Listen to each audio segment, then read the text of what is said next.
Ente TV, Ente siapa? Ya karena lagi pandemi kan, terus dari pemerintah juga sekarang karena Five Minute itu dia membuka audisi ya, membuka audisi untuk vokalis. Kealaman nggak? Oh iya, coba itu kawan. Majalah koran ya bener kayak gitu. Ente TV itu apa kontennya apa sih? Keren dong. Oh, wajib subscribe dong. Ya nggak? Harus, karena di dalamnya ada isinya, ada edukasinya. Kalau enggak mah kebangetan. TV sekarang udah nggak ada edukasinya. Betul. Di sini ada edukasinya. Dari NTTV terima kasih banyak sudah mengundang saya ke sini, udah bisa berkumpul seperti ini, udah ngobrol tentang perjalanan saya. Jangan lupa teman-teman di subscribe, tekan loncengnya, jangan lupa komen juga kalau misalkan video ini bermanfaat, ada edukasinya, tolong share ke teman-teman yang lainnya.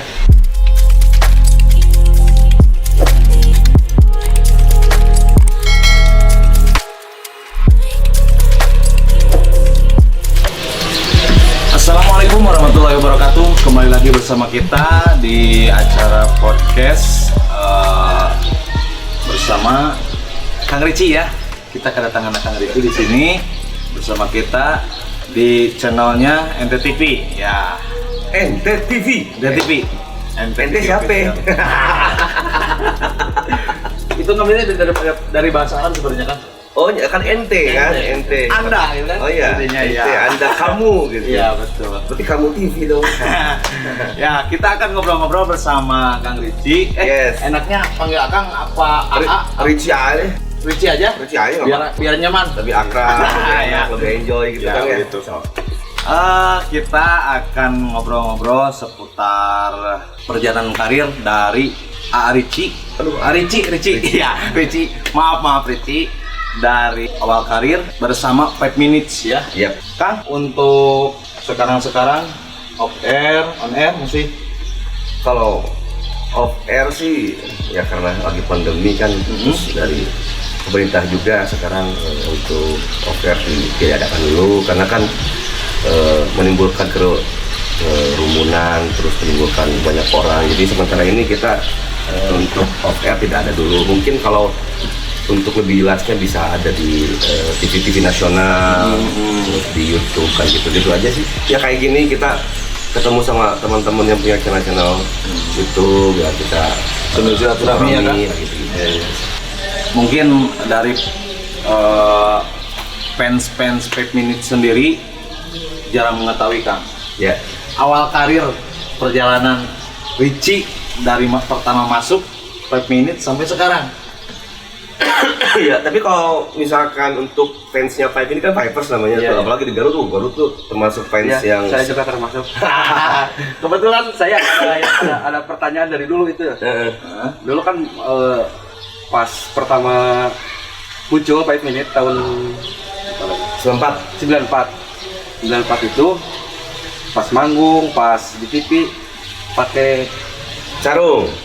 Nah, tuh. Kenapa sekarang nggak dipakai? Ciri khasnya mungkin Ciri khas itu dihilangin. Mungkin saya jawab satu-satu ya. Tadi kan awal si Akang apa tadi itu awal karirnya. Awal karir saya di 5 Minutes ya untuk Fivers sih mungkin sebagian udah tahu karena sebagian besar Fivers di Indonesia itu fanatik semuanya. Jadi dari personal 5 Minutes kan mau jadi saya vokalis, keyboardis, gitaris, bass dengan drum, mereka udah pada tahu seperti apa personalnya masing-masing. Mungkin untuk lebih jelasnya, kalau saya sih dulu tuh mulai karir di 5 Minutes itu tahun 2006. Akhir 2006, sebelumnya itu saya ada di ajang pencarian bakat namanya itu The Green Band 2005 gitu. Setelah kan itu tuh ada 3 fase kalau nggak salah. Jadi 2004, 2005, 2006 dan beralih ke yang lain. Nah udah beres itu 2005 masuk ke 5 Minutes, awal karirnya itu sampai tahun 2007 mulai mengawali karir di 5 Minutes, album pertama untuk saya, dan untuk 5 Minutes album yang ke-6. Oh iya. Pertama lagu yang dilakukan oleh Rici sendiri dari 5 Minutes itu pertama kali saya, karena 5 Minutes itu dia membuka audisi untuk vokalis.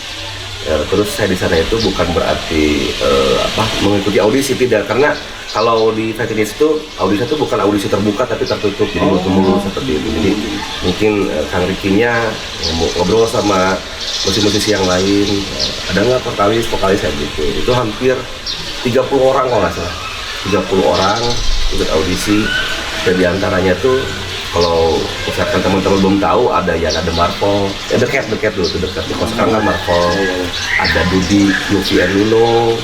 Oh itu jadi awal sama Yofi and Nuno juga sama Mbak? Enggak, maksudnya audisi.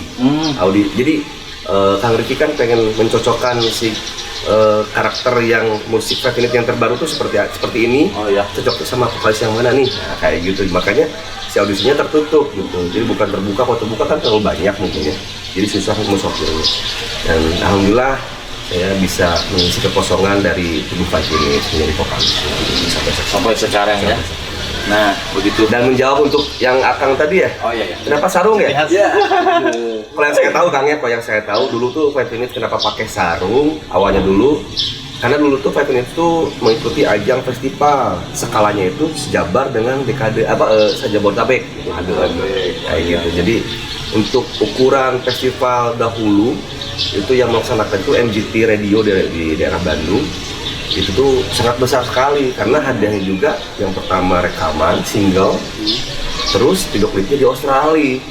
Nah, jadi si Five Minutes tuh supaya orang-orang Indonesia dan orang-orang penikmat musik Indonesia tahu dan juga ngeh sama band ini, kita bikin nih katanya ciri khasnya apa ya.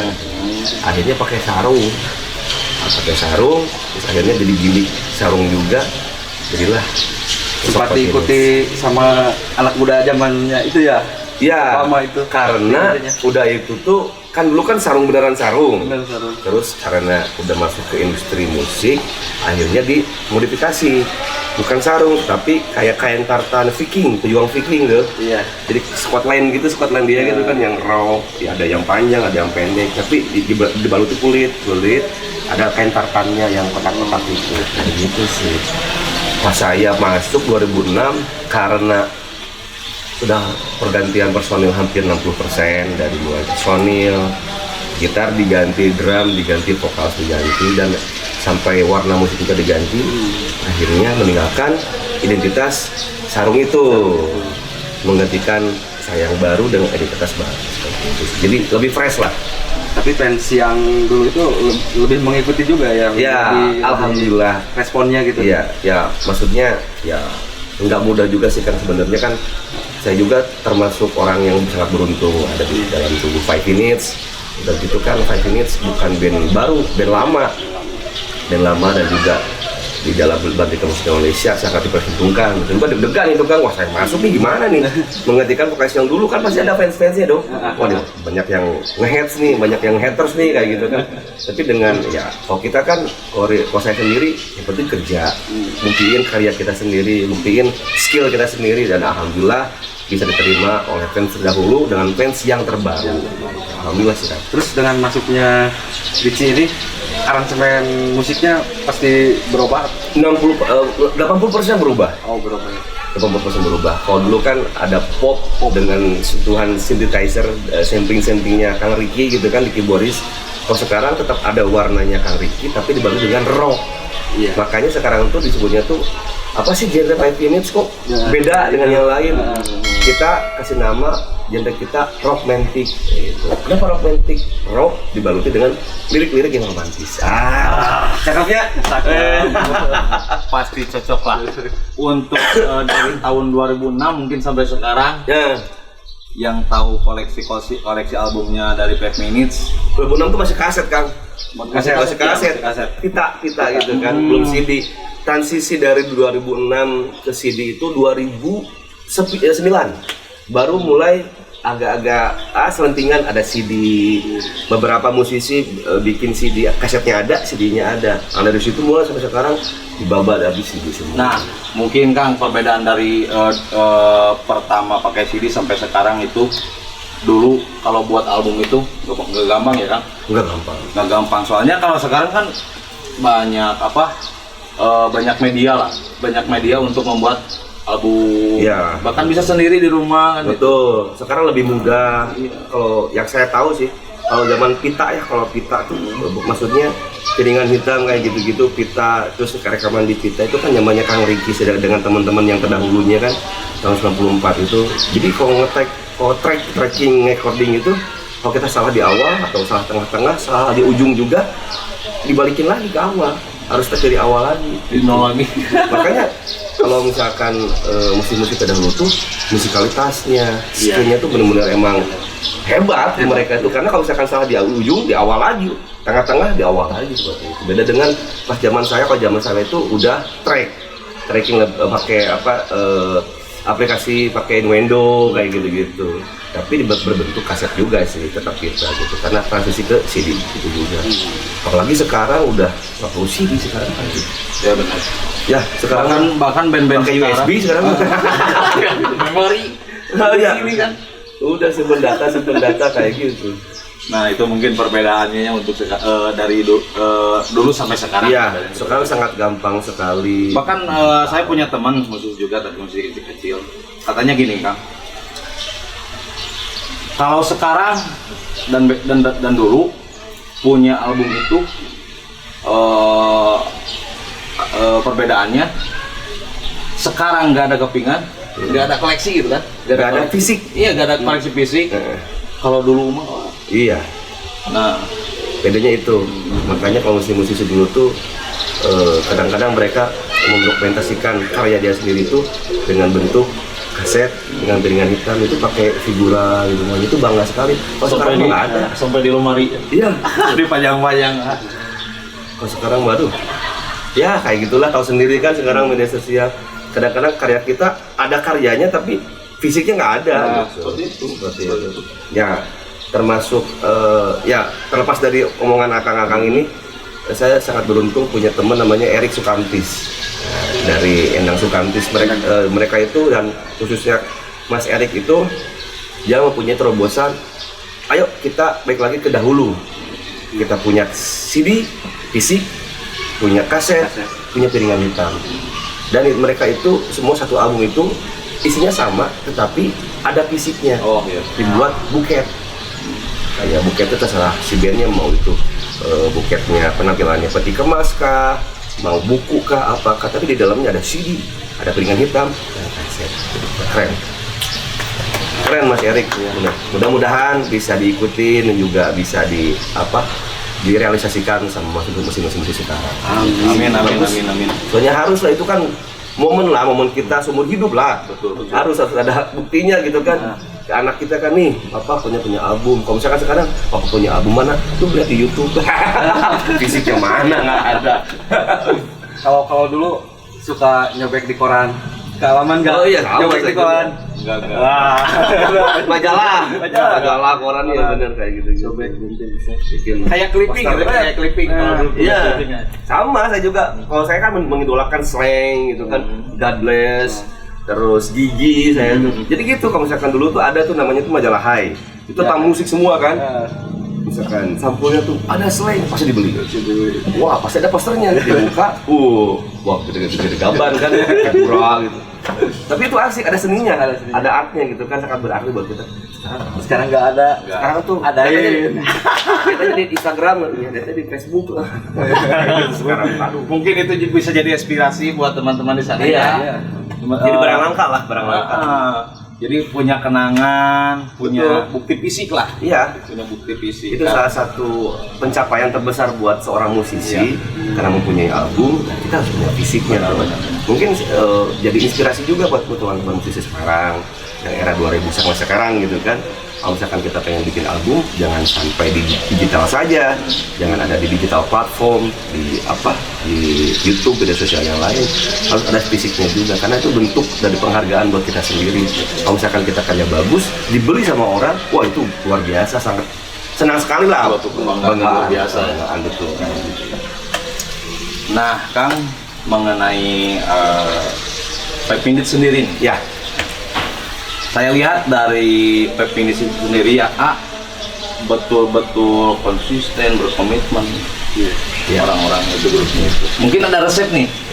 Seperti apa itu bisa mempertahankan komitmen seperti itu? saya juga sebenarnya masih belajar Kang. Di 5 Minutes yang paling bontot, paling muda itu. Pada masanya paling muda ya, sekarang udah tua. Maksudnya saya juga belajar di 5 Minutes. Belajar tuh dalam artian bukan dari musik saja, dari segala hal. Karena saya juga dari mulai dulu main musik di kafe, masuk dream bandnya kontrak setahun, coaching seperti itu kan kaget gitu kan. Dan akhirnya kok bisa masuk ke band besar seperti itu. Pas di band besar ini saya juga banyak sekali ilmu-ilmu yang saya dapatkan dari mulai kehidupan, bersosialisasi dengan teman-teman, dengan musisi yang lain seperti apa, bikin lagu seperti apa. Oh ternyata kalau misalkan kita punya band itu kayak perusahaan. Kalau misalkan perusahaannya bagus, solid, punya produk yang bagus, menjualnya juga enak seperti itu. Tapi bukan kita punya karya di dalamnya bobrok seperti itu. Jadi emang harus solid dulu di dalamnya dulu. Visi misinya harus benar, berkomitmennya harus benar, harus saling ngerti satu sama lain, ada apa-apa harus diomongkan. Dan yang paling pertama kalau misalkan di industri musik itu egois harus ditekan dulu ke bawah, jangan terlalu dikedepankan karena kita menjual karya bukan menjual kacang. Kalau menjual kacang lebih enak lebih bagus. Kalau misalkan menjual musik lebih enak gitu. Jadi sesuai dengan porsinya, prosedurnya nggak terlalu high, nggak terlalu low, tapi tengah-tengah. Jadi industrial musik, label ada masalah seperti itu. Kayak gitu sih. Yang penting kitanya dulu sudah solid, pengertian. Kalau misalkan kita kayak gitu, visi misinya enak, pasti kedepannya juga enak kayak gitu. Ya mungkin kucing untuk kebersamaan itu ketika kita ego jangan saling ego. Jangan gitu. Itu aja sih kuncinya. Nah, bisa diaplikasikan juga untuk teman-teman di sana bahwa semua perjuangan itu nggak ada yang gampang ya, nggak ada yang gampang, nggak ada yang instan juga, bahkan mempertahankannya juga bahkan kalau betul lebih susah mempertahankan daripada kita melambung tinggi. Kalau melambung tinggi terlalu tinggi pas anak ngejeret udah bubuk gitu. Kalau misalkan kita udah tinggi ya yang namanya tinggi pasti ada masanya gitu, udah tinggi pasti ada masanya ke bawah, di bawah ada masanya untuk ke atas gitu kan. Jadi kalau misalnya udah tinggi ada masanya untuk ke bawah, kita siap-siap untuk mempertahankannya saja. Jangan sampai terlalu bawah, jangan sampai terlalu tinggi juga. Ya sedang-sedang saja lah. Yang penting kita berkarya produktif seperti itu. Ternyata seperti itu kurang lebih pembahasan dari awal karir Richie 5 Minutes. Richie 5 Minutes dari Richie-nya sendiri, bahkan dari grup 5 Minutes-nya sendiri. Kang, boleh belum dibahas mungkin ya. Jadi Richie ini sekarang sedang ada di Garut. Katanya ada undangan ya? Betul. Ada undangan di acara di reuni akbar angkatan 2001 MAN 2 Garut. Nah, ini dari semua alumni ya, alumni dari angkatan 2001 sampai berapa? Nah kebetulan. Oh iya, ini adalah ada reunion. Nggak dibaca nih. Maaf. Nah, untuk alumni, semua alumni dari MAN 2 Garut Angkatan 2001 sampai sekarang mungkin atau 2001 aja. 2001. Oh iya. Ini panitianya boleh dikenalkan acaranya sampai Kang Richie bisa datang ke sini nih. Gitu. Wah, ini sangat berat perjalanannya. Kami selaku panitia mengucapkan terima kasih kepada Arji. Oh iya, Sama ini bukan perjuangan Kang Londo juga sih. Kang Londo ini kita sharing. Oh emang namanya Londo itu ya? Londo. Oh Londo emang. Atau gara-gara rambutnya pirang, konar jadi Londo atau gimana? Bisa jadi. Terus kepada teman-teman semua dari MAN 2 Garut khususnya, acara ini terselenggara berkat Kerja keras TV juga. Kerja keras teman-teman kita dari 2001 panitia ya sama Kerja TV.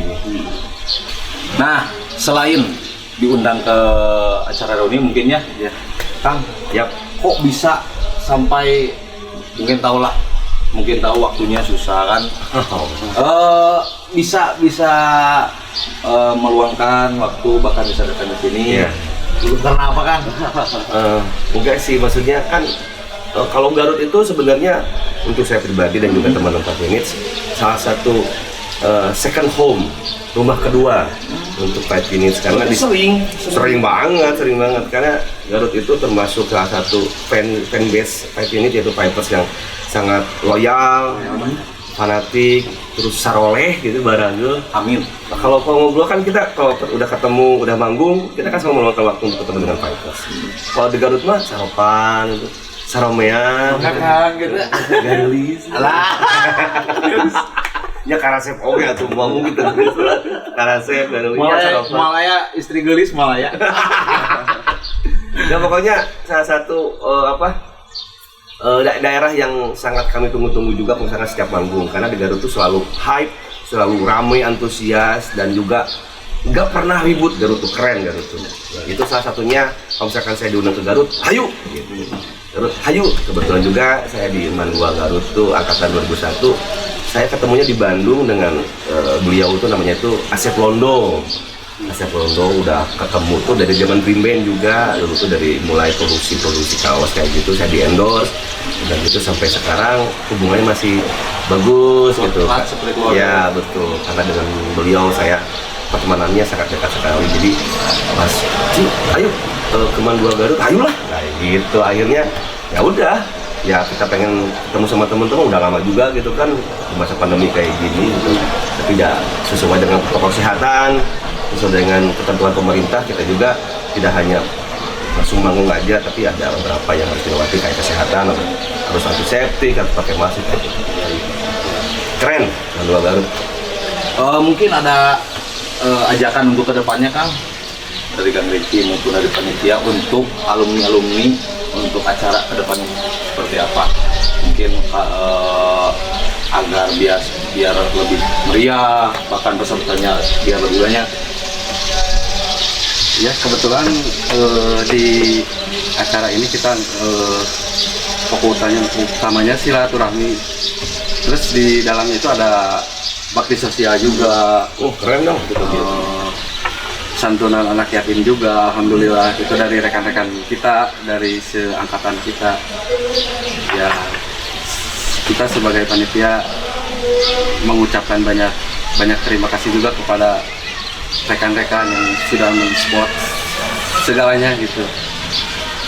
Soalnya itu di reuni ini acaranya bukan intinya silaturahmi, tapi ada isi yang lebih pesan-pesan yang harus disampaikan kayak gitu kan.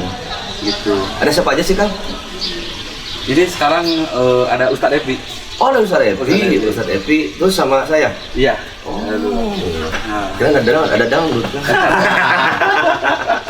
Kalau pesan dari saya sih untuk teman-teman Mandua Garut, untuk semua angkatan ya, semua angkatan mudah-mudahan ini salah satu pelopor dan juga basic dari Mandua Garut bisa menjadi berkembang lebih bagus lagi untuk menjadi inspirasi untuk semua angkatan.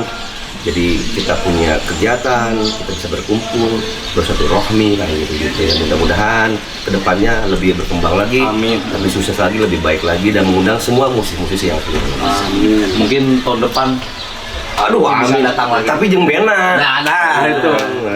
Makanya harus lebih meriah Kang ya. Yang antusiasnya lebih banyak mungkin ke depannya. Ya, mungkin sekian bincang-bincang kita bersama Richie 5 Minutes dan juga rekan panitia dari reuni Akbar Mandua Garut ya. Jangan lupa untuk dukung terus channel NTTV. NTTV itu kontennya apa sih? Untuk di dalam kontennya juga banyak lebih ke bukan podcast aja kan? Bukan. Bahkan diangkat dari seni budaya. Keren dong. Wajib subscribe dong. Ya kan? Harus karena di dalamnya ada isinya, ada edukasinya. Iya. Kalau enggak mah kebangetan. TV sekarang udah nggak ada edukasinya. Betul. Di sini ada edukasinya. Nah, kita bahkan bisa berkumpul di sini ya. Nah, betul. Seperti itu. Ya, sekian ngobrol kita untuk saat ini, berbincang-bincang kita saat ini. Mungkin kita nanti akan datangkan lagi musisi-musisi yang lainnya ya. Iya, harus dong. Kang boleh minta untuk dukungannya. Oke. Untuk teman-teman dan juga semua all team dari NTTV, terima kasih banyak sudah mengundang saya ke sini, udah bisa berkumpul seperti ini, udah ngobrol-ngobrol tentang perjalanan saya. Jangan lupa teman-teman di subscribe, tekan loncengnya, jangan lupa komen juga kalau misalkan video ini bermanfaat, ada edukasinya, tolong share ke teman-teman yang lainnya. Bagi teman-teman semua, sampai jumpa. Dadah.